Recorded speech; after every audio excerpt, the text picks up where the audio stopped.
Right now, the sentiment score for robotics is at an impressive plus 0.70, with momentum pushing up to plus 0.45.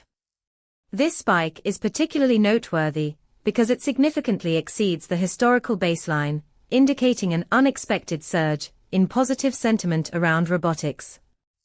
What can you do with our API? It returns nuanced insights, including sentiment scores, momentum metrics, and even semantic clusters that help you understand the context behind the numbers.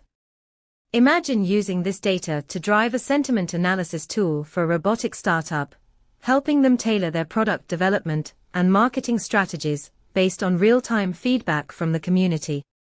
For more details on how to integrate this proactive sentiment analysis into your project, visit pulsebit.lojenterprise.com/docs.